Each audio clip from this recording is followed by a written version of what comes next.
Nodes, nodes देखो, nodes का मतलब समझते हो, जहां पर इलेक्ट्रॉन पाए जाने की प्रोबेबिलिटी 0 हो। और ऑर्बिटल क्या होती है? जहां पर इलेक्ट्रॉन पाए जाने की प्रोबेबिलिटी मैक्सिमम हो, ठीक है ना। तो देखो नोड यहाँ पर क्या होती है, इलेक्ट्रॉन पाए जाने की प्रोबेबिलिटी मिनिमम होती है, ठीक है ना।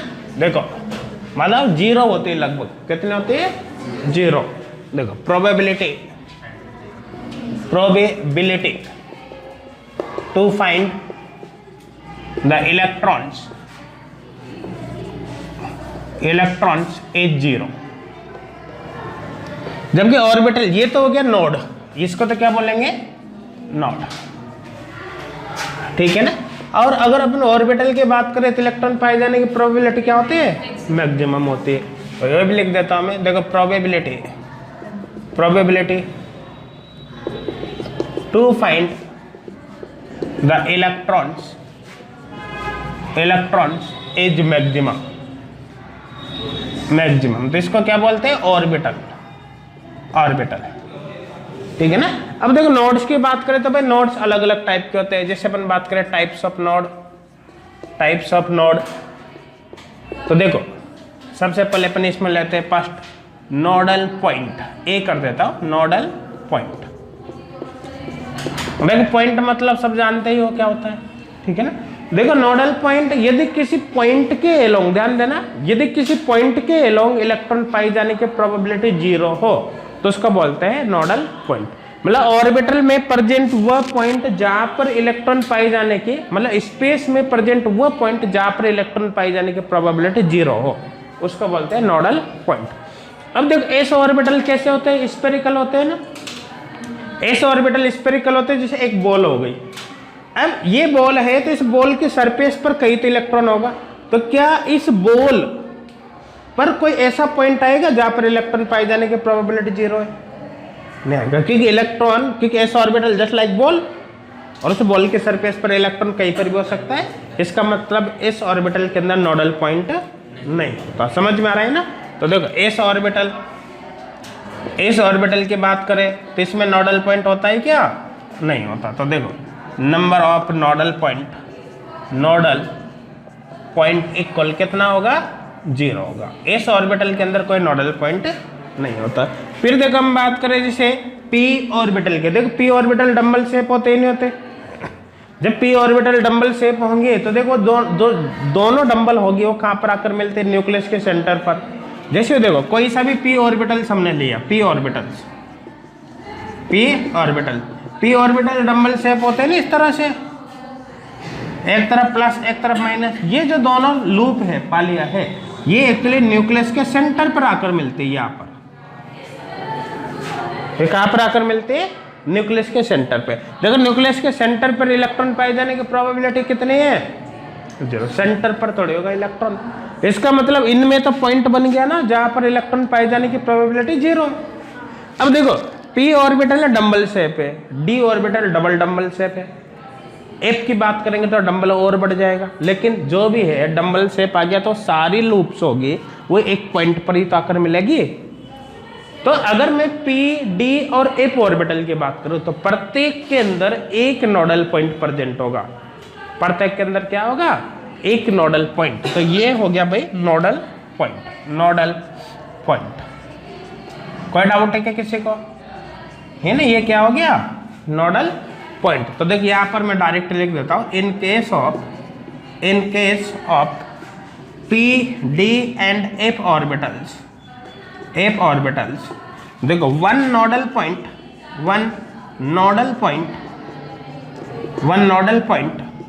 इज present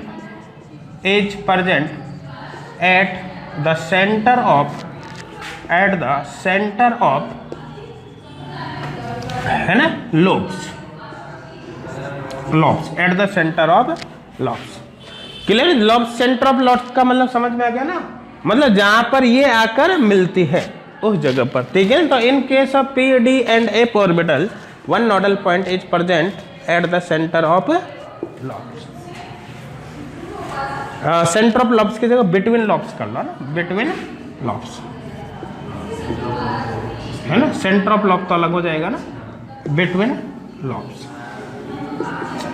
किसी को कोई डाउट है? जैसे ये है तो इनके बीच में आ गया, कोई डाउट है कि किसी को? नहीं ना, समझ में आ रहा है? तो नोडल पॉइंट का मतलब क्लियर हो गया होगा। एस ऑर्बिटल के अंदर कोई नोडल पॉइंट नहीं होता, जबकि पी डी एंड एफ में से प्रत्येक के अंदर कितना नोडल पॉइंट होता है? एक नोडल पॉइंट होता है, ठीक है ना। यहां पर ये भी लिख देता हूं, देखो, in each P D and F orbitals, देखो, only one nodal point is present, nodal point is present,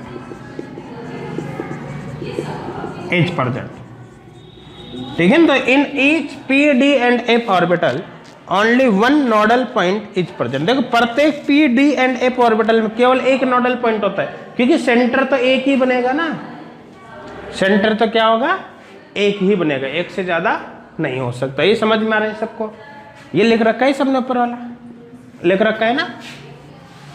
देखो नेक्स्ट केस इसमें देखते हैं अपन, नोडल प्लेन, नोडल प्लेन या फिर एंगुलर नोड। देखो बी लिखना, नोडल प्लेन, नोडल प्लेन और एंगुलर नोड, और एंगुलर नोड, नोडल प्लेन और एंगुलर नोड, ठीक है ना। देखो ये कर लिया सबने, हो गया ना। देखो नोडल प्लेन और एंगुलर नोड, देखो ध्यान देना, किसी ऑर्बिटल में प्रेजेंट वह प्लेन जिसके एलोंग, जिस पर इलेक्ट्रॉन पाए जाने की प्रोबेबिलिटी 0 हो, उसको बोलते हैं नोडल प्लेन। ध्यान देना, मैंने क्या बोला? किसी ऑर्बिटल में प्रेजेंट वह प्लेन जिस पर इलेक्ट्रॉन पाए जाने की प्रोबेबिलिटी कितनी है? 0 हो, उसको बोलते हैं नोडल प्लेन, या फिर क्या बोलते हैं? Angular node. समझ में आ रहा है? अब देखो ध्यान देना, हम बात करें जैसे एस ऑर्बिटल की, सबसे पहले केस लेते हैं एस ऑर्बिटल। देखो एस ऑर्बिटल कैसा होता है? स्फेरिकल।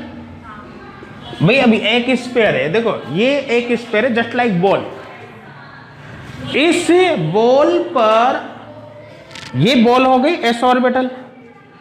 हम कोई भी प्लेन लगाए किसी भी डायरेक्शन में, ऐसे ऐसे ऐसे आपकी मर्जी पड़े, जैसे, क्या इस प्लेन पर इलेक्ट्रॉन पाए जाने की प्रोबेबिलिटी 0 हो सकती है? नहीं हो सकती। क्यों? क्योंकि वो एस ऑर्बिटल को काटता हुआ निकल रहा है, और एस ऑर्बिटल पर इलेक्ट्रॉन उस स्फीयर पर, मतलब उस बॉल की सरफेस पर कहीं पर भी हो सकता है, तो वो तो प्लेन भी तो उसी पर आ गया, इसका इलेक्ट्रॉन होगा ही होगा उस पर, मतलब इलेक्ट्रॉन पाए जाने की प्रोबेबिलिटी ऐसे उस प्लेन पर 0 नहीं हो सकती। समझ में आ रहा है ना? कोई डाउट है क्या? नहीं ना। भाई एक बॉल हो गई, स्फीयर हो गई, अब आप ये स्फीयर बॉल, आप प्लेन ये लगाओ चाहे ये लगाओ, चाहे मर्जी पड़े चलो ये लगा दो, ये इसको काटेगा ही काटेगा, और इसके सरफेस पर तो इलेक्ट्रॉन पाए जाने की प्रोबेबिलिटी मैक्सिमम होगी। क्यों? क्योंकि इसको अपने एस ऑर्बिटल माना है, स्फेरिकल होता है। नोडल पॉइंट यहाँ, नोडल प्लेन यहाँ पर 0 होगा, तो एस ऑर्बिटल के अंदर कोई नोडल प्लेन नहीं होता। तो देखिए यहाँ पर होगा नोडल प्लेन या फिर एंगुलर नोड, और एंगुलर नोड कितना होगा? 0 होगा। कोई डाउट है क्या? अब अपन बात करें पी ऑर्बिटल्स। देखो पी ऑर्बिटल्स, देखो पी ऑर्बिटल 3 होते हैं ना, P X, P Y, P Z. देखो प्रत्येक पी ऑर्बिटल के अंदर एक नोडल प्लेन बनता है। देखो one nodal plane present in each P orbital, देखो प्रत्येक पी ऑर्बिटल में एक नोडल प्लेन प्रेजेंट होता है। ये लिख रखा है कि सबने कर रखा है? नहीं चलो सबने देखो, प्रत्येक पी ऑर्बिटल में एक नोडल प्लेन प्रेजेंट होता है। तो देखो समझना आप यहाँ पर, जैसे अपन बात करें पी एक्स ऑर्बिटल, अरे पी एक्स, इस एक्सिस को मैं पी एक्स मान लेता हूँ, इसको एक्स एक्सिस मान लेता हूँ, ठीक है ना। तो ये हो गया पी एक्स ऑर्बिटल, एक तरफ प्लस और एक तरफ माइनस, ठीक है ना। ये अपना हो गया जेड एक्सिस मान लो इसको, और इसको मान लेता हूँ मैं वाई एक्सिस। तो ये एक्स वाई और ये जेड, हो गया ना। देखो x तो ये हो गया, y z ये हो गया, और y जो u बना रखा है ये वो एक्चुअली u है। समझ में आ रहा है ना। अब देखो यहाँ पर कोई ऐसा प्लेन जिस पर इलेक्ट्रॉन पाए जाने की प्रोबेबिलिटी 0 हो, अगर मैं ये प्लेन लगाऊं ये वाला, तो क्या इस पर कहीं पर इलेक्ट्रॉन आएगा? क्योंकि ये प्लेन तो इस सेंटर से पास होकर, ये न्यूक्लियस का सेंटर है, यहाँ पर इलेक्ट्रॉन ऐसे ही नहीं है। समझ में आ रहा है? क्या इस प्लेन पर कोई इलेक्ट्रॉन आएगा? नहीं। ये प्लेन कौन सा है? देखो ये एक्सिस y हो गया और ये वाला z है, तो ये प्लेन हो गया y z। प्लेन कौन सा होगा? y z। तो देखो नोडल प्लेन कौन सा हो गया यहाँ पर? y z प्लेन है या नहीं? इस y z प्लेन पर कोई इलेक्ट्रॉन नहीं होगा। अब देखो ये ऑर्बिटल कौन सा? px है ना। px है तो भाई x छोड़ दो आप, बचा कौन सा? y z। तो y z ही नोडल प्लेन होगा। अब हम बात करें जैसे py ऑर्बिटल की, तो इसके अंदर नोडल प्लेन कौन सा होगा? देखो यहाँ पर x था ना, x px, तो x छोड़ दो y z। यहाँ पर क्या py है तो y छोड़ दो, बचा कौन सा? xz। तो xz नोडल प्लेन होगा, xz होगा नोडल प्लेन। समझ में आ रहा है? फिर हम ले जैसे pz, तो z को छोड़ दो, नोडल प्लेन कौन सा होगा? z छोड़ने पर xy, xy प्लेन यहाँ पर नोडल प्लेन होगा। मेरे हिसाब से क्लियर हो गया होगा। कोई डाउट है क्या? नहीं ना। फिर अपन बात करें जैसे d ऑर्बिटल्स की, ठीक है ना। नेक्स्ट केस ले लेते हैं जैसे d ऑर्बिटल्स। d ऑर्बिटल्स, देखो d ऑर्बिटल्स कितने होते हैं? 5 होते हैं ना। देखो प्रत्येक d ऑर्बिटल के अंदर नोडल प्लेन 2 होते हैं। कितने होते हैं? 2 नोडल प्लेन होते हैं। देखो in each d orbital, in each d orbitals, देखो 2 nodal planes are present, 2 nodal planes are present। प्रत्येक d ऑर्बिटल में 2 नोडल प्लेन प्रेजेंट होता है। प्रत्येक d ऑर्बिटल में कितने नोडल प्लेन होते हैं? 2 नोडल प्लेन प्रेजेंट होते हैं। समझ में आ रहा है? ठीक है ना। प्रत्येक d ऑर्बिटल में 2 नोडल प्लेन होते हैं। अब देखो कौन कौन से नोडल प्लेन होते हैं ये देख लेते हैं। देखो ध्यान देना, जैसे अपन बात करें सबसे पहले dx, अच्छा जो 5d ऑर्बिटल है वो लिख देता हूँ सबसे पहले। 5d orbital dxy, dyz, dxz, इन सभी को मिलाकर तो अपन T2g बोलते हैं ना। तो ये तो हो गया T2g सेट। देखो और होता है dx स्क्वायर y स्क्वायर और dz स्क्वायर, इनको क्या बोलते हैं? इनको ईजी सेट बोलते हैं। ये हो गया भाई ईजी सेट। ये समझ में आ रहा है नहीं आ रहा? कोई डाउट है क्या? अब हमें देखना है कि इन ऑर्बिटल्स के अंदर नोडल प्लेन, जो 2 नोडल प्लेन होगा, बोला है ना प्रत्येक d ऑर्बिटल में कितने नोडल प्लेन होते हैं? 2। तो इनमें देखना है कि कौन कौन से 2 नोडल प्लेन बनेंगे। समझ में आ रहा है? ये कर लिया सबने? इधर वाला कर रखा है? देखो कोई डाउट तो नहीं यहाँ तक? तो देखो अभी इन d ऑर्बिटल्स को अपन लेकर देखते हैं, अलग अलग इनमें नोडल प्लेन देखते हैं। देखो सबसे पहले केस ले लेता हूँ जिसमें dxy का, ठीक है। सबसे पहले केस ले लेता हूँ कौन सा? dxy का। देखो एक बात ये सबको पता होगा कि जो ये T2g सेट है इनमें इलेक्ट्रॉन पाए जाने की प्रोबेबिलिटी बिटवीन द एक्सिस होती है, और जो eg सेट होते हैं इनमें इलेक्ट्रॉन पाए जाने की प्रोबेबिलिटी अलोंग द एक्सिस होती है। तो देखिए यहाँ पर तो इलेक्ट्रॉन डेंसिटी क्या होगी? Between axis. तो देख इलेक्ट्रॉन डेंसिटी इनमें होगी बिटवीन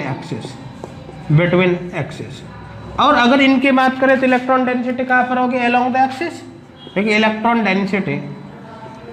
डेंसिटी होगी अलोंग द एक्सिस।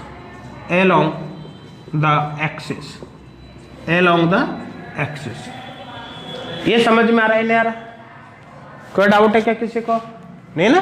तो इनमें बिटवीन एक्सिस है और इनमें कौन सी? अलोंग द एक्सिस है। अब देखो ये केस लेते हैं सबसे पहले, जैसे dxy यहाँ पर ले लेते हैं dxy, ठीक है ना। dxy ऑर्बिटल, इनमें इलेक्ट्रॉन पाए जाने की प्रोबेबिलिटी कैसे होगी? सॉरी नोडल प्लेन कौन सा होगा? देखो dxy है, इसका इलेक्ट्रॉन पाए जाने की प्रोबेबिलिटी कहाँ पर होगी?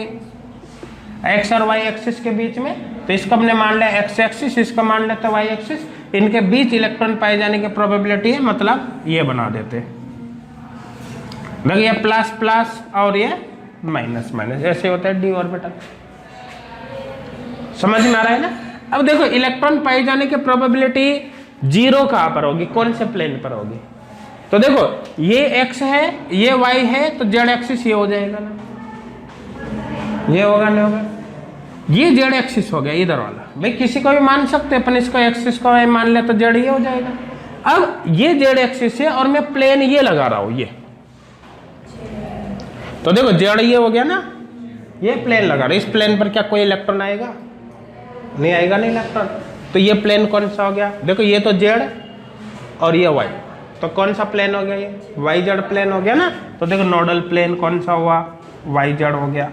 एंड देखो ये प्लेन लगा हुआ, आप ये इस प्लेन पर कोई इलेक्ट्रॉन आ रहा है? नहीं आ रहा है ना, इस प्लेन पे भी कोई इलेक्ट्रॉन नहीं है। ये प्लेन कौन सा हो गया? तो जेड एक्सिस और ये एक्स एक्सिस, प्लेन कौन सा हो गया? X Z. तो देखिए यहाँ पर एक्स जेड, इसका मतलब है कि nodal plane d x y orbital में कौन सा होगा? Y z and x z होगा। समझ में आ रहा है? देखो ऑर्बिटल कौन सा है? डी एक्स वाई, एक्स और वाई काम में आ रहा है, कौन सा नहीं है इसमें? जेड नहीं ना, तो जेड के साथ एक बार एक्स को लो, जेड के साथ एक बार वाई को लो। तो देखो जेड के साथ एक बार एक्स को लेते तो एक्स जेड बन गया, जेड के साथ एक बार वाई को लेते कौन सा बन गया? Y z. किसी को कोई डाउट है क्या? नहीं समझ में आ रहा है सबको? अब देखो नेक्स्ट केस देखते हैं। देखो डायरेक्ट बना, देखो नेक्स्ट कौन सा है? D x Z, D x Z orbital, D x Z orbital. इधर देख लो सभी, देखो इसमें डी एक्स वाई है, डी एक्स वाई है तो जेड नहीं है ना। तो एक बार तुमने क्या ले लिया? जेड के साथ एक्स को ले लिया, एक बार जेड के साथ वाई को ले लिया। इसमें एक्स जेड है तो क्या नहीं है? वाई नहीं ना, तो एक बार तो आप क्या लोगे? वाई के साथ एक्स को, एक बार वाई के साथ जेड को लोगे। तो देखो नोडल प्लेन कौन सा होगा? एक बार तो वाई के साथ एक्स को लेना है ना, तो एक्स वाई, एक बार वाई के साथ जेड को लेना है, तो कौन सा होगा? X Z. अब देखो डायग्राम बनाने की जरूरत नहीं ना, समझ में आ गया होगा, है ना भाई? एक इसमें कौन सा नहीं है? एक्स जेड नहीं है ना, लिख लो, है ना? एक्स जेड है मतलब वाई नहीं है ना, तो एक बार तो वाई के साथ एक्स ले लो, एक बार वाई के साथ जेड ले लो, ये वाई जेड। समझ में आ गया होगा? एक बार तो वाई के साथ क्या ले लिया? एक्स, एक बार वाई के साथ क्या ले लिया? जेड। देखो इसी तरह से अपन बात करें, जैसे नेक्स्ट कौन सा है? D y z orbital. अब वही नोडल प्लेन देखना है, नोडल प्लेन देखना है, नोडल प्लेन। देखो ध्यान देना, इसमें वाई जेड है, इसका मतलब क्या नहीं? एक्स नहीं। तो एक्स के साथ एक बार वाई को लो तो एक्स वाई, एक्स के साथ एक बार जेड को लो तो कौन सा हो गया? X Z. भाई T2G सेट में तो हो गया कंप्लीट। एक डायग्राम बना लिया, उससे अपन एक यहाँ पर कंक्लूजन निकाल लिया कि जो एक्सिस प्रेजेंट नहीं है उसके साथ एक बार इसको ले लो। यहाँ पर देखो एक्स और वाई है, जेड नहीं है, तो एक बार तो जेड के साथ एक्स को ले लिया, एक्स जेड, एक बार जेड के साथ वाई को ले लिया, वाई जेड। इसकी बात करेंगे तो इसमें क्या नहीं है? एक्स जेड है, वाई नहीं है, तो वाई के साथ एक बार एक्स को ले लिया, एक्स वाई, वाई के साथ एक बार जेड को ले लिया, वाई जेड। ये वाई जेड है तो इसके अंदर क्या प्रेजेंट नहीं? एक्स नहीं है ना, एक बार एक्स के साथ वाई को ले लिया, एक बार एक्स के साथ जेड को ले लिया। क्लियर हो गया होगा? अब अपने पास कौन से बचे? D x square y square. तो देखो d x square y square, d x square y square orbitals, d x square y square orbitals. समझ में आ रहा है? देखो इसके अंदर नोडल प्लेन कौन कौन से होंगे ये में देखना है, नोडल प्लेन कौन कौन से होंगे देखना है यहाँ पर, ठीक है ना? देखो समझना, देखो ये इजी सेट है, इजी के अंदर आता है। यहाँ पर electron density along the axis होती है, तो सबसे पहले तो इसको बना देता हूं मैं। देखो यहाँ पर ये केस ये होगा, देखो डी जेड स्क्वायर में जो इलेक्ट्रॉन पाए जाने की प्रोबेबिलिटी है वो कौन से एक्सिस पर होगी? अलोंग द एक्स और वाई एक्सिस। तो देखो ये एक्स एक्सिस, ये वाई एक्सिस है ना, इसको एक्स मान ले, इसको वाई मान लेते हैं, ठीक है ना? ये प्लस प्लस और ये माइनस माइनस, इस तरह से अपने बना दिए। किसी को कोई डाउट है क्या? नहीं ना, समझ में आ रहा है सबको?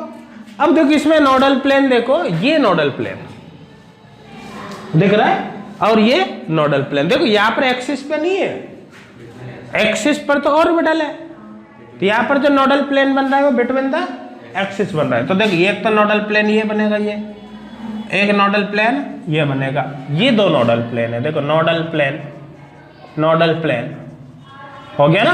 देखो ये और ये बिटवीन द एक्सिस है, यहाँ पर नोडल प्लेन कहाँ पर प्रेजेंट है, between the axis, between the axis.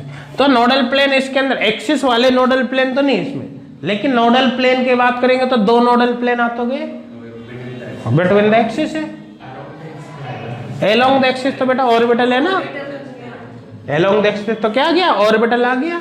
इसका मतलब इलेक्ट्रॉन पाए जाने की प्रोबेबिलिटी यहाँ पर बिटवीन द एक्सिस है, सॉरी इलेक्ट्रॉन पाए जाने की प्रोबेबिलिटी 0 बिटवीन द एक्सिस होगी, होगी नहीं होगी।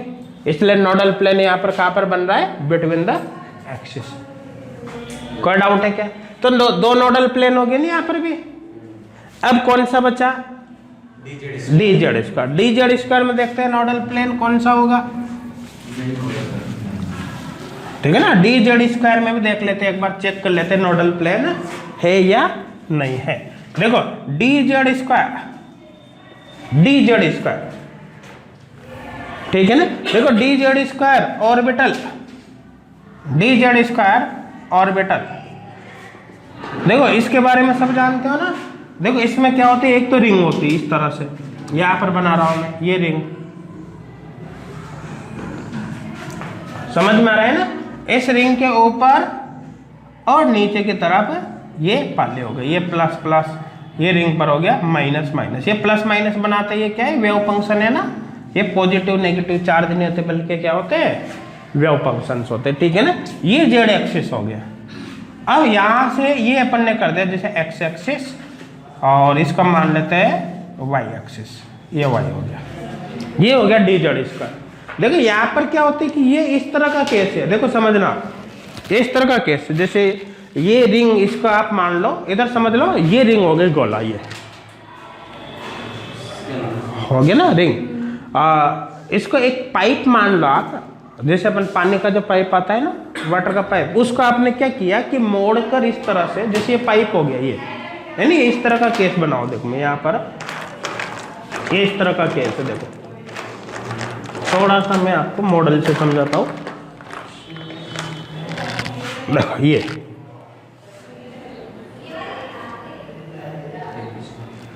एक और बना देता हूँ, थोड़ा बड़ा हो जाएगा।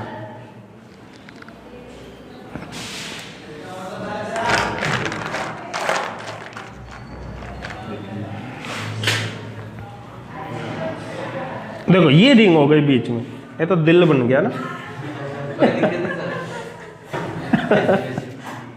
ये रिंग हो गई बीच में, ठीक है ना। अब देखो रिंग के ऊपर और नीचे इस तरह से होगा, देखो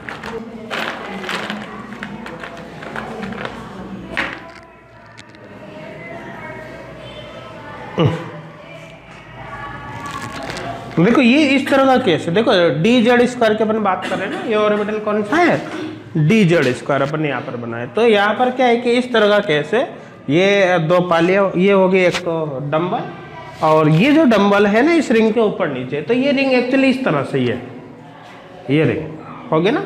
अब इस रिंग के ऊपर और नीचे ये जा रहा है, तो रिंग पर तो क्या जो नेगेटिव वेव फंक्शन, और ये जो ऊपर नीचे पाली बन रही है ना, ये पाले पर है पॉजिटिव वेव फंक्शन। समझ में आ रहा है इसका मतलब। अब देखो एक बात ध्यान देना, ये रिंग जो बन रही है ना, ये रिंग एक्चुअली न्यूक्लियस के चारों ओर बन रही है। जैसे बीच में इस जगह पर न्यूक्लियस है, समझना आप, इस जगह पर क्या है, न्यूक्लियस है। अब न्यूक्लियस के चारों तरफ ये रिंग है, समझ में आ रहा है ना। इसका मतलब न्यूक्लियस के चारों तरफ ये रिंग है, ठीक है, और न्यूक्लियस बिल्कुल सेंटर में। अब इस न्यूक्लियस के ऊपर और नीचे ये पॉजिटिव वेव फंक्शन है। ये समझ में आ रहा है क्या बोल रहा हूं मैं। देखो रिंग, इस न्यूक्लियस जी, यहाँ पर न्यूक्लियस होगा सेंटर पर, यहाँ पर इस जगह पर, इस न्यूक्लियस के चारों तरफ ये रिंग है नेगेटिव वेव फंक्शन, और इस न्यूक्लियस के ऊपर और नीचे रही है जो रेड और अपन ने बनाया ना येलो, ये पॉजिटिव वेव फंक्शन है। समझ में आ रहा है। अब देखिए जो पॉजिटिव वेव फंक्शन का जो डंबल बन रहा है, डंबल, ये डंबल भी, इस डंबल के जो दोनों लूप्स है, ये भी न्यूक्लियस के सेंटर पे आके मिल रही है ना। और न्यूक्लियस के सेंटर पे इलेक्ट्रॉन पाए जाने की प्रोबेबिलिटी 0, अपन ने पहले बात करी थी, ठीक है ना। और ये जो रिंग है इसका सेंटर भी बिल्कुल न्यूक्लियस का सेंटर ही होगा नहीं होगा। अब यहां से देखो ध्यान देना, इलेक्ट्रॉन पाए जाने की प्रोबेबिलिटी रिंग पे भी 0 नहीं है, और ये जो ऊपर नीचे लूप्स बन रही है यहाँ पर, उन पे भी जीरो नहीं है। लेकिन अगर मैं यहाँ से इस तरह का केस देखो यहाँ से मैं एक कोन बना दूं, कोन जैसे यहाँ ये बड़ा कोन, फिर ये सेंटर पे जाकर मिल रहा है ये, तो इस कोन पर क्या कोई इलेक्ट्रॉन आएगा क्या? क्योंकि ये देखो यहाँ से ये ऑर्बिटल के चारों तरफ हो गया ना, और इसको अपन जब नीचे लाते लाते छोटा करेंगे और ये कहां पर जाकर मिल रहा है? न्यूक्लियस के सेंटर पर। इस कोन पर क्या कोई इलेक्ट्रॉन पाई जाने की प्रोबेबिलिटी होगी क्या? नहीं होगी। हाँ, क्योंकि सरफेस तो बेटा याद रहेगी ना इसके। ये कोन देखो फिर समझना, ये यहां से शुरू किया है अपन ने, यहां पर इलेक्ट्रॉन पाई जाने की प्रोबेबिलिटी है लोब्स पर, लेकिन इसके चारों तरफ यहां पर नहीं है। फिर यहां से अपन चलेंगे तो यहां पर आकर मिल गया, लाइक कौन बना दिया शंकु। समझ में आ रहा है ना? इसी तरह से यहां नीचे की तरफ देखो आप, ये नीचे की तरफ भी तो सेम बनेगा जैसे ऊपर बनाए वैसे, हाँ शंकु वाला है ना, मतलब कौन, ठीक है ना। तो ये जो डायरेक्ट नोडल प्लेन जो प्लेन वाला है ना, वो तो नहीं है, वो वाला प्लेन तो यहाँ पर नहीं है बिल्कुल। लेकिन एंगुलर नोड, एंगुलर का मतलब होता है पर्टिकुलर एंगल से बनने वाला नोड, तो वो तो प्रेजेंट है। समझ में आ रहा है नहीं आ रहा? ठीक है, इसके अंदर भी दो हो गए, एक ऊपर और एक नीचे की तरफ। मेरे हिसाब से क्लियर हो गया होगा, समझ में आ गया होगा। कोई डाउट है क्या? नहीं है ना, क्लियर है ना? देखो एक मैं उससे बनाता, एक पेपर देना, छोटा सा पेपर है ना, रफ पेपर देना। हाँ शंकर बाबा का डमरू है ना। देखो ये कैसे इस तरह से,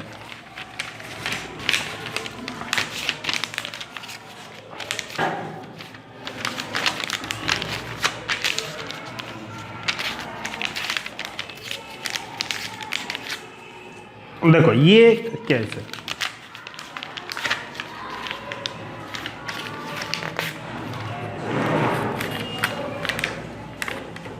ये दिख रहा है सबको, ठीक है ना। तो देखो ये रिंग, ये यहां से चालू होगा, ठीक है ना। तो आपका जो ऊपर का जो पॉजिटिव वेव फंक्शन है ना, वो इसके बीच में रह गया यहाँ पर, ठीक है ना। अब इसकी सरफेस पर कहीं पर भी इलेक्ट्रॉन नहीं होगा, और ये लास्ट में आकर नीचे कहां पर मिलेगा? न्यूक्लियस के सेंटर पर। ये जो कॉर्नर ये न्यूक्लियस के सेंटर पे, तो इस पर कहीं पर भी क्या कोई इलेक्ट्रॉन आएगा? नहीं आएगा। इसी तरह से नीचे भी तो होगा। अब क्लियर हो गया होगा, समझ में रहे? तो डी जेड और स्क्वायर ऑर्बिटल के अंदर भी कितने होंगे नोडल प्लेन? दो होंगे। लेकिन ये परफेक्ट जैसे अपन प्लेन पहले बता रहे थे ना, वैसा नहीं होगा ये, इस तरह। हाँ है ना, इसको ये एक तरह से क्या हो गया, यहां तक, ये थोड़ी लेना, ये लेना ये हो गया नहीं, यहां तक क्लियर हो गया होगा सबको। कोई डाउट है क्या? तो यहाँ पर जो प्लेन बनेगा, इसमें अपन 2D पे बोर्ड पे तो नहीं समझा पाएंगे, ठीक है ना। लेकिन इसके चारों तरफ यू बनेगा, जैसे यहां से यू बना दो, यू, ये समझ में आ रहा है? देखो ये हाँ हो गया, दिख गया ना, देखो बन ही गया, ये देखो बन ही गया ना, देखो मैंने पहली बार बनाया इसे देखो ये हो गया, अब दिख गया होगा,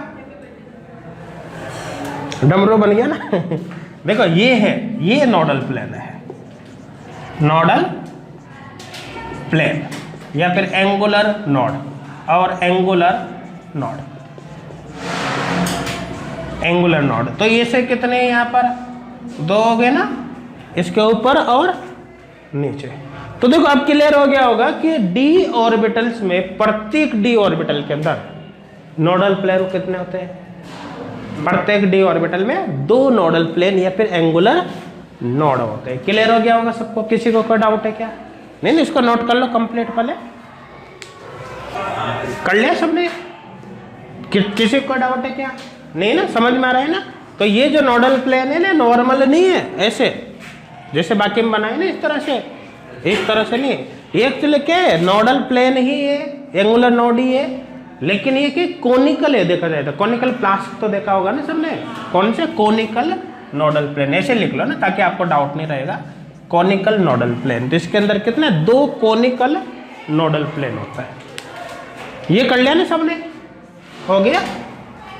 तो प्रत्येक d ऑर्बिटल के अंदर 2 कोनिकल नोडल प्लेन होते हैं। अच्छा एक बात ध्यान देना, अब देखो वापिस मैं बता रहा हूँ, जैसे एक तो लिया अपन ने s ऑर्बिटल, देखो नोडल प्लेन के बारे में बता रहा हूँ वापिस, नोडल प्लेन, हाँ ठीक है ना, नोडल प्लेन और एंगुलर नोड, एंगुलर नोड। अब देखो एक तो अपन ने लिया s ऑर्बिटल, s ऑर्बिटल में कितने थे, s ऑर्बिटल में भाई 0 है। p ऑर्बिटल्स में कितने हैं, p ऑर्बिटल्स में 1 आ रहा, d ऑर्बिटल में कितने आ रहे हैं, d ऑर्बिटल्स में कितने आ रहे हैं, 2 आ रहा है। अब देखो ध्यान देना, s ऑर्बिटल के लिए एजिमुथल क्वांटम नंबर 0 होता है, p के लिए एजिमुथल क्वांटम नंबर 1 होता है, d के लिए एजिमुथल क्वांटम नंबर कितना होता है, 2 होता है। इसका मतलब सीधा सीधा है नंबर ऑफ नोडल प्लेन और एंगुलर नोड ऑर्बिटल की एजिमुथल क्वांटम नंबर के बराबर होते हैं। समझ में आ रहा है ना। तो कुल मिलाकर क्या बोल सकते हैं अपन, देखो नंबर ऑफ नोडल प्लेन और एंगुलर नोड इक्वल कितने होंगे, इक्वल होंगे, देखो L क्या है, azimuthal quantum number, azimuthal quantum number. अब समझ में आ गया होगा सबको।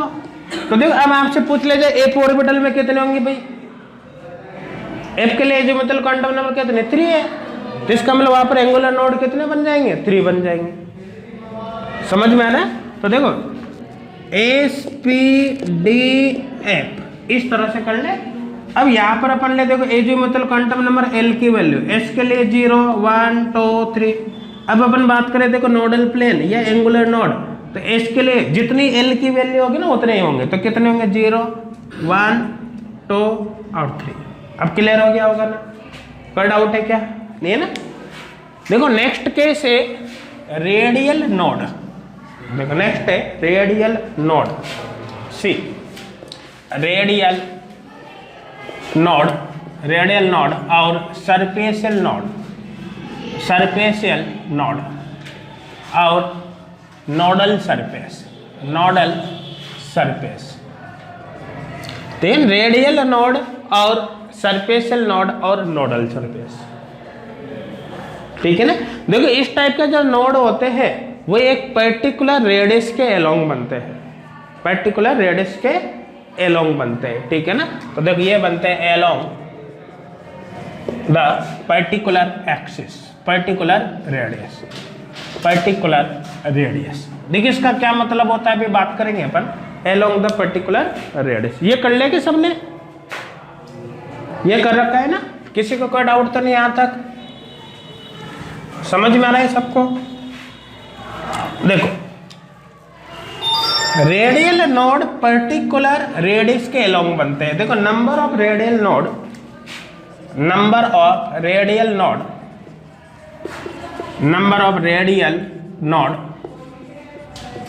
इक्वल, देखो number of radial node equal होता है n माइनस l माइनस 1, ये होता है। नंबर ऑफ रेडियल नोड कितने होते हैं, n माइनस l माइनस 1 होते हैं। जैसे अपन सबसे पहले बात करें देखो s orbital, for s orbitals, देखो s ऑर्बिटल्स के लिए l इक्वल 0 होता है, जो मतलब क्वांटम नंबर अभी लिखा है ना, s ऑर्बिटल के लिए l की वैल्यू कितनी होती है, 0। तो यहाँ पर देखो 0 रख देंगे ना, तो क्या होगा, रेडियल नोड इक्वल कितना होगा, देखो n माइनस 0 माइनस 1 इक्वल कितना हो गया, n माइनस 1, ठीक है ना। एग्जाम्पल यहाँ पर देखे, जैसे देखो यहाँ पर तो ले लिया ऑर्बिटल्स, यहाँ पर ले ले रेडियल नोड। देखो ऑर्बिटल्स जैसे कैसे ले लेते हैं, 1s 2s 3s 4s, इस तरह से। देखो 1s है तो रेडियल नोड कितने होंगे, n माइनस 1, 1s n की वैल्यू 1 होगी ना प्रिंसिपल क्वांटम नंबर, तो यहाँ n माइनस 1 माइनस 1 0, यहाँ पर 2 माइनस 1 3 माइनस 1 2 4 माइनस 1 3, इस तरह से आगे भी अपन लिख सकते हैं, बना रखा है नहीं चला। तो देखो एटसेट्रा और भी अपन बना सकते हैं, ठीक है ना। अब देखो जैसे अपन बात करें 1s की, तो 1s तो भाई ये हो गया 1s, देखो ये न्यूक्लियस, इसके चारों तरफ ये 1s। अब क्या यहाँ पर कोई रेडियल नोड आएगा, एक पर्टिकुलर रेडियस से, मतलब जो न्यूक्लियस के सेंटर से मैंने एक रेडियस बना दी है, ये इसके चारों, इस पर कोई नोडल रेडियल नोड नहीं है, ठीक है ना। देखो ध्यान देना, आप कहोगे कि न्यूक्लियस और 1s के बीच में नोडल प्लेन होगा, रेडियल नोड होगा क्या, नहीं होगा, क्योंकि मैंने आपको पहले भी समझाया था कि जो वेव क्वांटम मैकेनिकल मॉडल है हाइड्रोजन एटम का, उसके अकॉर्डिंग क्या होता है कि सबसे ज्यादा इलेक्ट्रॉन पाए जाने की प्रोबेबिलिटी इलेक्ट्रॉन के सरफेस पर होती है, और सरफेस पर, सॉरी न्यूक्लियस की सरफेस पर, न्यूक्लियस की सरफेस से दूर जाते जाओगे तो प्रोबेबिलिटी कंटिन्यूअस डिक्रीज होती जाती है, समझ में आ रहा है।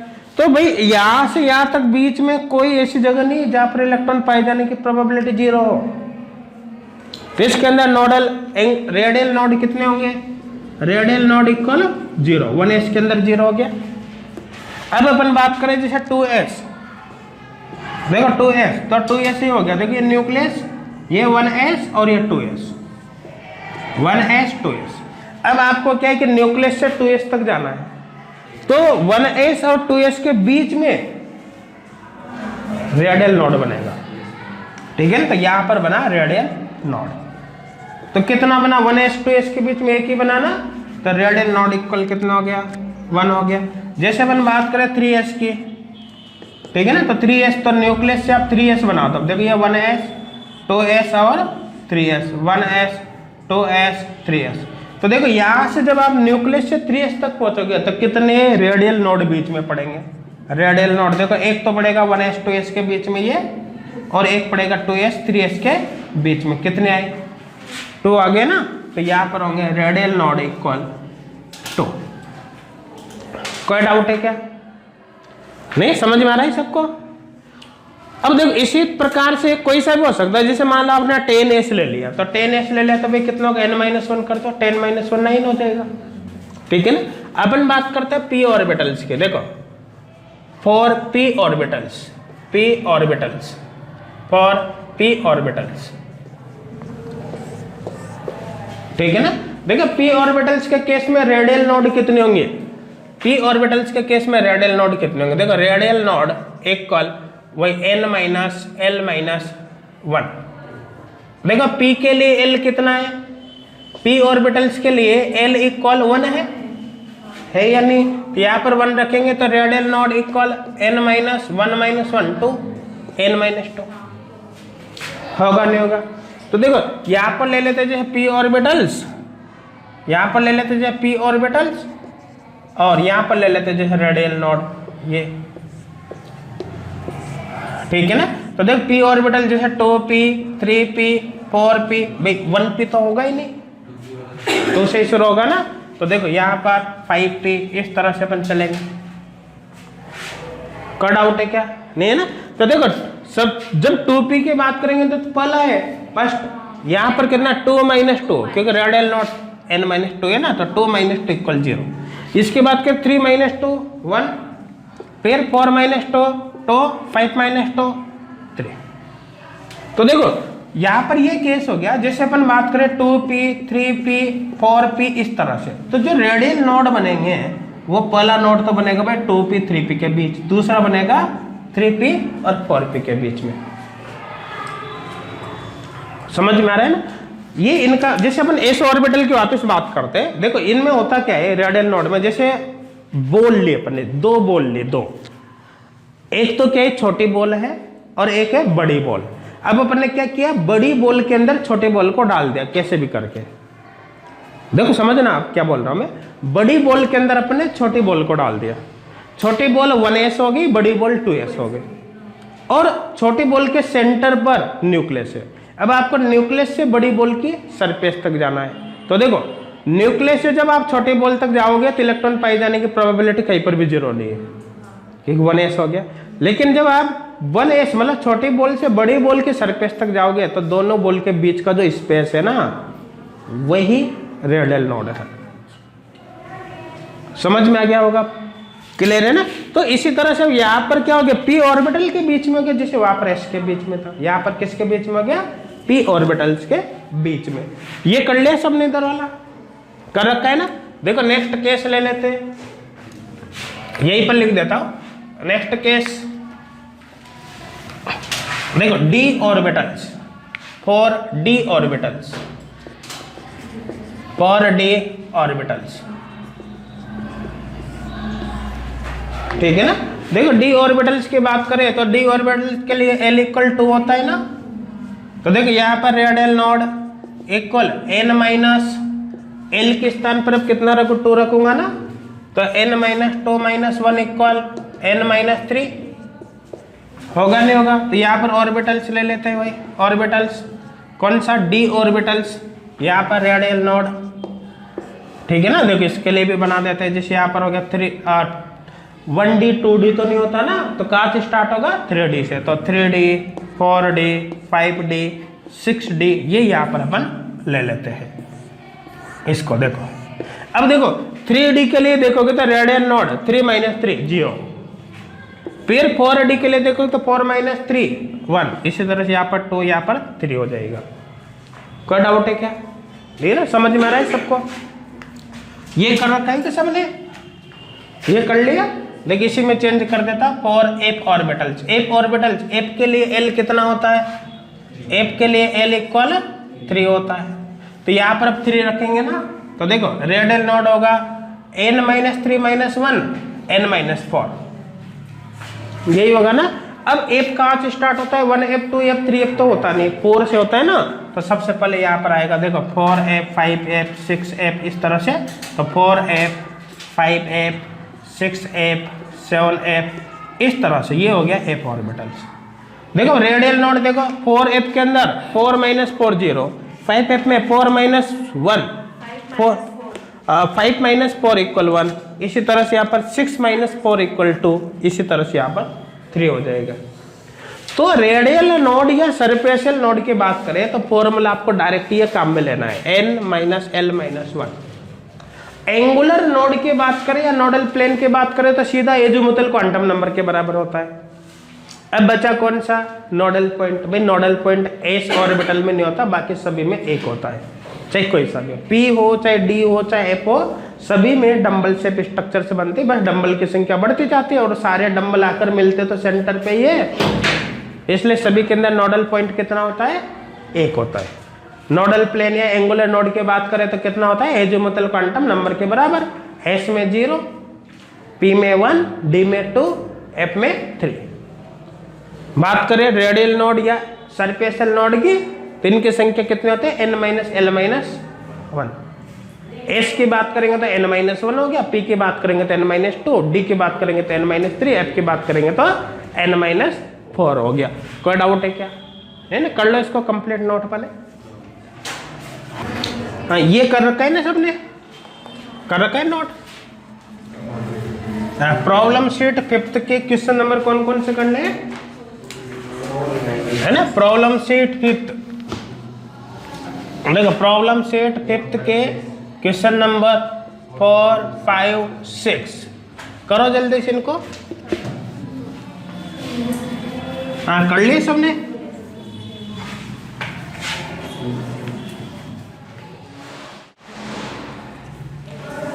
हो गए, कर ले। चलो क्वेश्चन नंबर 4 देखते हैं। सबसे पहले क्वेश्चन नंबर 4 देख लो, इधर देख लो सभी। देखो the orbital with 2 radial node, देखो रेडियल नोड कितने, radial node 2 and 2 angular node, angular node भी कितने 2। ऐसा कौन सा, ऑप्शन आपको दे रखा है 3p, देखो 3p 5d 5f और 8d, ये आपको ऑप्शन दे रखे हैं ए बी सी और डी। देखो ध्यान देना, 2 रेडियल नोड, रेडियल नोड किसके बराबर होते हैं, n minus l minus 1। Angular node किसके बराबर होते हैं, सीधे एजीमुथल क्वांटम नंबर के बराबर। भाई एजीमुथल क्वांटम नंबर देखो, रेडियल एंगुलर नोड 2 चाहिए ना, इसका मतलब एजीमुथल क्वांटम नंबर 2 आनी चाहिए। एजीमुथल क्वांटम नंबर देखो s के लिए तो होती है भाई 0, P के लिए होती है 1, D के लिए होती है 2। सबसे पहले बात तो D ऑप्शन है 2 है अभी यहाँ पर, हो सकता है B हो सकता है 8। ये दे रखा है ना 8D, 3P 5D और 5F और 8D है। अब देखो उसके साथ ये हो गया ना, अभी इसके अकॉर्डिंग तो 2 पॉसिबल है भाई, L की वैल्यू 2 होनी चाहिए ना, तो अपना आंसर हो सकता है B हो सकता है D हो। लेकिन अभी एक केस हो रहा है ना, रेडियल नोड n-l-1 होता है। अब देखो D तो इससे फिक्स हो ही गया। अब D में D के लिए L की वैल्यू कितनी होती है? D के लिए L की वैल्यू 2 है, तो यहां पर 2 रखो तो कितना आएगा? n-2 - 1 equal n-3। तो n-3 देखो, अगर इसकी बात करूंगा तो यहां पर होगा 5 - 3 2, इसका रेडियल नोड इसमें 2 ही होंगे नहीं। और इसकी बात करूंगा तो 8 - 3 मतलब 5, इसके अंदर तो रेडियल नोड 5 है, तो भाई इसके अंदर तो रेडियल नोड कितने हैं? 5 है। इसके अंदर रेडियल नोड कितने हैं? रेडियल नोड 2 है। तो ये फिक्स हो गया कि अपना आंसर केवल B होगा, D नहीं होगा, क्योंकि आपको तो एंगुलर नोड में 2 चाहिए, ठीक है ना। एंगुलर नोड 2 D के अंदर होगा, L की वैल्यू 2 होनी चाहिए। तो D तो अपने पास 2 में थे। फिर अपन ने नेक्स्ट देखा था रेडियल नोड में 2 चाहिए, रेडियल नोड देखेंगे तो इसमें 2 होंगे, इसमें 5 होंगे, तो 2 इसमें है ना। आंसर कौन सा होगा? B। क्लियर हो गया होगा। देखो नेक्स्ट कौन सा है? Question number 5। क्वेश्चन नंबर 5 देखो, the energy of 2s and 2p orbital is the same for, देखो 2s and 2p दोनों की एनर्जी क्या होनी चाहिए? दोनों की एनर्जी बराबर होनी चाहिए, 2s = 2p। देखो भाई दोनों की एनर्जी बराबर तब होगी जब वो सिस्टम कौन सा होगा? 1 इलेक्ट्रॉन सिस्टम। 1 इलेक्ट्रॉन सिस्टम में एक सेल के सभी ऑर्बिटल की एनर्जी क्या होती है? बराबर। लिख रखा है ना, तो देखो ये बता रहा है आपको फॉर 1 इलेक्ट्रॉन सिस्टम, जिसमें एक ही इलेक्ट्रॉन है, 1 इलेक्ट्रॉन सिस्टम। अब देखो आपको ऑप्शन दे रखे कौन से? देखो लिथियम तो भाई 3 इलेक्ट्रॉन हो गया, मल्टी इलेक्ट्रॉन हो गया, लिथियम +2 1 इलेक्ट्रॉन है, इसका मतलब आंसर होगा लिथियम +2 है ना, बी ऑप्शन। नेक्स्ट दे रखा है देखो Be2+, ये भी मल्टी इलेक्ट्रॉन। नेक्स्ट दे रखा है H-, में भी 2 इलेक्ट्रॉन होंगे, H में 1 है, माइनस जोड़ दिया तो 2 इलेक्ट्रॉन, करने का मतलब आंसर कौन सा होगा? बी। समझ में आ गया होगा। देख क्वेश्चन नंबर कौन सा है? और 6। क्वेश्चन नंबर 6 देखो, the hydrogen like atom with a nuclear charge Z। Hydrogen like से मतलब है 1 इलेक्ट्रॉन सिस्टम, तो for hydrogen like atom with a nuclear charge Z, nuclear charge दे रखा है आपको Z। The energy of orbital with principal quantum number n, principal quantum number n दे रखा है। फॉलो द रिलेशन, अपन को पता है कि भाई एनर्जी की वैल्यू -13.6 × Z² होती है। तो देखिए यहाँ तो प्रोपोर्शनलिटी का रिलेशन ही तो देख रहा है, तो केवल E प्रोपोर्शनल -Z²n², ये देखना है आपको। कौन से ऑप्शन में दे रखा है? ये दे रखा है D के अंदर, है ना, तो ये D में दे रखा है, तो आपका आंसर हो जाएगा D। समझ में आ गया होगा। किसी को कोई डाउट है क्या? नहीं ना, क्लियर है सबको यहाँ तक। देखो एक चीज और देख लेते, देखो ध्यान देना, जो क्वांटम नंबर्स होते हैं उनके बारे में सब जानते हो, है अपन को नेट लेवल पे सब कुछ करने की जरूरत नहीं है, ठीक है ना। Quantum number, principal quantum number, azimuthal quantum number, principal quantum number, azimuthal quantum number, magnetic quantum number और स्पिन क्वांटम नंबर। तो देखो इनके बारे में सब कुछ सब जानते हो आप सब। मुझे केवल 1-2 पॉइंट एक्सप्लेन करना है, तो डायरेक्ट में उसी की बात करूंगा। जैसे मैग्नेटिक क्वांटम नंबर देखो आप, देखो मैग्नेटिक क्वांटम नंबर की अगर बात करें, ये लिख लिया सबने? लिख लिया ना।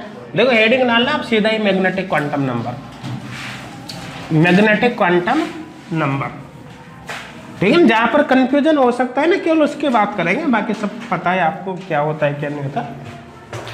देखो magnetic quantum number, magnetic quantum number, देखो मैग्नेटिक क्वांटम नंबर इसको किससे? m से रिप्रेजेंट करते हैं ना। मैग्नेटिक क्वांटम नंबर की जो वैल्यू होती है, वैल्यूज ऑफ m, देखो वो होते हैं -L2 + L। कहां से कहां तक होती है? -L2 + L। और L क्या है? एजीमुथल क्वांटम नंबर है। L क्या है? एजीमुथल क्वांटम नंबर है, एजीमुथल क्वांटम नंबर। समझ में आ रहा है ना। जो अपन को पता है कि जो है एस पी डी एफ, इनके लिए जी मतलब क्वांटम नंबर एल की वैल्यू 0 1 2 3 ये होते हैं। क्लियर है यहाँ तक? अब देखो ध्यान देना, जैसे अपन सबसे पहले बात करें कि एल इक्वल सपोज करो हमने 0 ले रखा है, एल इक्वल 0 ले रखा है तो भाई एम की value minus L two plus L होती है, तो एम की वैल्यू भी 0 ही होगी। एल इक्वल 0 पर एस सब सेल आता है, तो एस सब सेल में केवल एक ही ऑर्बिटल होगा जिसके लिए एम की वैल्यू कितनी होगी 0 होगी, ये एस के लिए हो गया। समझ में आ रहा है? फिर अपन जैसे एल इक्वल सपोज करो 1 ले ले, तो 1 पर क्या होगा, जो m की वैल्यू होगी, m की वैल्यू वो होगी कितनी minus L two plus L. तो एल इक्वल देखो 0 पर तो s आ रहा था, एल इक्वल 1 पर p आएगा। तो देखो m की जो वैल्यू होगी वो minus L two plus L, मतलब 1 आ रहा है ना, तो माइनस 1 टू प्लस 1, तो यहाँ पर m की वैल्यू होगी माइनस 1 0 प्लस 1। तो ये मैग्नेटिक क्वांटम नंबर के 3 वैल्यू होगी। देखो मैग्नेटिक क्वांटम नंबर की प्रत्येक वैल्यू एक ऑर्बिटल को रिप्रेजेंट करती है। तो यहाँ पर मैग्नेटिक क्वांटम नंबर के 3 वैल्यू आ रही है, इसका मतलब p के अंदर 3 p ऑर्बिटल होते हैं।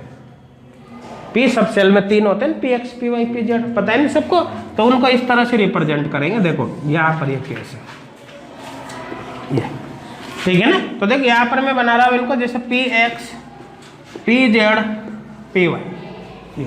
अब देखो इनके लिए जो मैग्नेटिक क्वांटम नंबर है उसकी वैल्यू किस तरह से वेरी करते हैं। देखो जैसे मैग्नेटिक क्वांटम नंबर के लिए -1 0 +1, ये अपन इसको यू भी रिप्रेजेंट कर सकते हैं +1 0 -1। इसका मतलब समझ में आ रहा है कि इनके लिए जो मैग्नेटिक क्वांटम नंबर है ना चेंज की जा सकती है।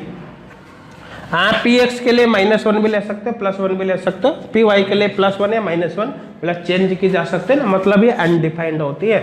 मतलब px जैसे लिखा तो इसके लिए m की जो वैल्यू होगी वो +-1 हो सकती है, py के लिए जो m की वैल्यू है वो होगी +-1, बस अंतर क्या है, इसके लिए +1 कंसिडर की तो -1 होगी।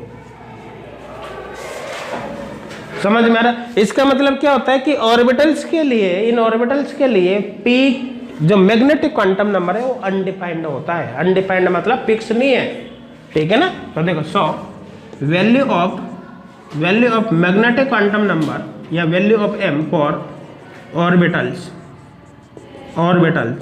Is undefined. अनडिफाइंड का मतलब समझ में आ गया ना, मतलब फिक्स नहीं है, ठीक है। अब अपन बात करें जैसे सपोज करो हम ले d ऑर्बिटल्स। देखो d ऑर्बिटल्स के लिए अपन बात करें तो l की वैल्यू कितनी है, l की वैल्यू अब 2 हो जाएगी, ठीक है ना। l की वैल्यू 2 होते हैं, m की वैल्यू कितने की -2 2 + 2 -2 -1 0 +1 +2 हो गया ना। देखो d ऑर्बिटल्स यहाँ पर अब 5 वैल्यू आ रही है ना, इसका मतलब d 5 ऑर्बिटल्स होंगे। तो यहाँ पर इस तरह से अपन चलेंगे। देखो यहाँ से यह होगा 1 2 3 4 5। देखिए यहाँ पर बना देता हूँ जैसे dx y dx² y² dxz dyz dz², इस तरह से आपको चलना है, ठीक है ना। वैल्यू की बात करेंगे तो भाई आप -2 -1 0 +1 +2, आप चेंज भी कर सकते हैं इसको +2 +1 0 -1 -2, इस तरह से। देखो ये वैल्यू चेंज हो सकती है, ये वैल्यू चेंज हो सकती है। इसका मतलब देखो ध्यान देना, जैसे अपन ने कहा dxy के लिए डिपेंड कहाँ रही, -2 भी हो सकती है +2 भी हो सकती है। तो देखो +-2 हो गया। जैसे dxz की बात करें, dxz के तो +-1 हो गई, +-1 हो गई एटसेट्रा। कहने का मतलब देखो इसके लिए जैसे मान लो dxy है, dxy के लिए -2 है तो dx² y² के लिए +2 होगी। अगर dxy के लिए आपने +2 कंसिडर कर लिए तो dx² y² के लिए आपको -2 लेनी पड़ेगी। dxz के लिए -1 कंसिडर कर लिए तो dyz के लिए आपको +1 लेनी पड़ेगी, और इसके लिए +1 ले लिए तो इसके लिए आपको -1 लेनी पड़ेगी। मतलब अनडिफाइंड हुई नहीं, हो गया ना। इसका मतलब value of m for orbitals, direct orbitals ही लिख दो ना, ऑर्बिटल्स इज अनडिफाइंड।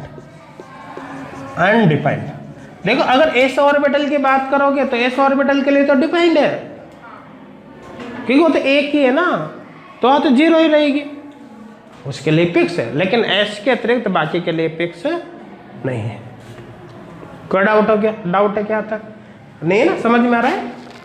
देखो यहाँ पे प्रॉब्लम शीट 5 है। प्रॉब्लम शीट 5 में क्वेश्चन नंबर 7 देखो, क्वेश्चन नंबर 7 नहीं, क्वेश्चन नंबर 8 देखो। प्रॉब्लम शीट 5 में क्वेश्चन नंबर 8 देखो आप।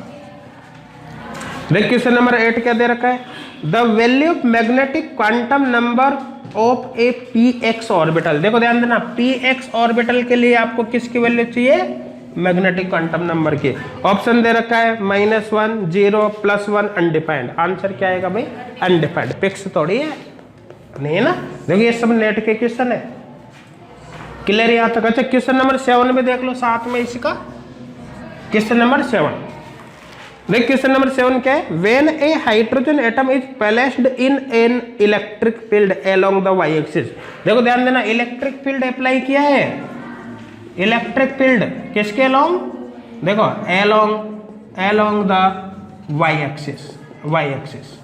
अब आगे दे रखा है इसमें, देखो along the y axis the orbital that mix most with the ground state 1s orbital.